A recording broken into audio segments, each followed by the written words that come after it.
میں آپ کو آج تنہائی کے گناہوں کے بارے میں کچھ بتانے لگا ہوں، اور اللہ ان کے بارے میں کیا کہتا ہے، ہماری نبی کریم صلی اللہ علیہ وسلم نے ان کے بارے میں کیا کہا، یہ بھی آپ کو بتاؤں گا۔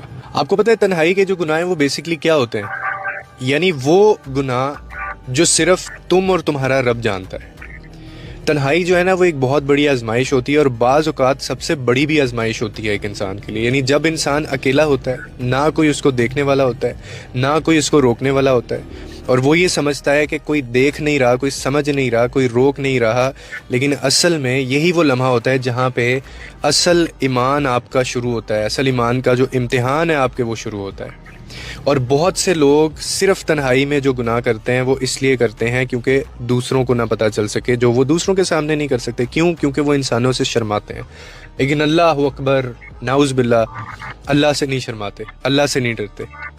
جس نے تنہائی میں اللہ سے حیا نہ کی وہ اللہ کے سامنے کیسے جواب دے گا؟ آپ نے کبھی یہ سوچا ہے؟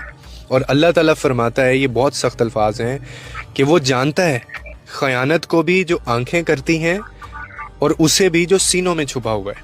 یہ کوئی سورہ غافر کی کوئی ورسز ہے، اس کی انٹرپریٹیشن یہ آپ دیکھ سکتے ہیں۔ اور تنہائی میں کیے گئے گناہ نہ صرف آپ کے دل کو اندر سے سیاہ کر دیتے ہیں بلکہ انسان کی عبادات کو بھی ضائع کر دیتے ہیں۔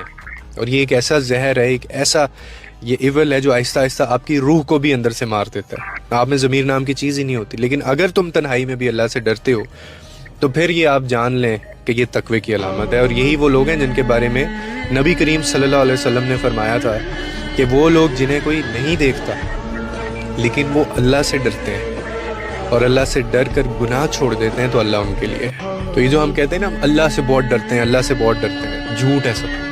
آپ اپنے آپ سے بھی جھوٹ بول رہے ہیں، آپ اللہ سے بھی جھوٹ بول رہے ہیں۔ جو انسان اللہ سے ڈرتا ہو نا، جس کو خدا کا خوف ہو، کئی اتنے ایسے میں نے لوگ دنیا میں دیکھے ہیں، اتنے مطمئن طریقے سے وہ یہ کہہ رہے ہوتے ہیں کہ یہ ہمیں تو اللہ کا خوف ہی پڑا ہے، خوف خدا ہے ہمارے اندر۔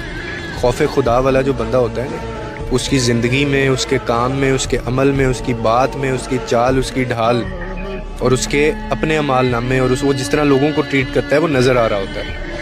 اور ہمارے یہاں پہ ہمیں یہ کہتے ہوئے بھی شرم نہیں آتی۔ تو کبھی بھی تنہائی کے اندر کیے گئے جو گناہ ہوتے ہیں نا، اس کی سب سے زیادہ پکڑ ہے، اور یہ انسان کی سب سے بڑی آزمائش ہے۔ اس لیے آپ کا انجام اتنا برا ہوگا، باز آ جائیں، کیونکہ یہ وہ چیز ہے۔ اللہ اس کا مطلب ہے کہ آپ اللہ سے بھی نہیں ڈرتے، کیونکہ وہ صرف آپ اور اللہ کے درمیان ہے، یا کوئی اور آپ کے ساتھ ہے۔ تو اس کا جواب آپ کس طرح سے دیں گے؟ آپ کس منہ سے کھڑے ہوں گے روز محشر؟ کبھی اس چیز کی تیاری کی ہے؟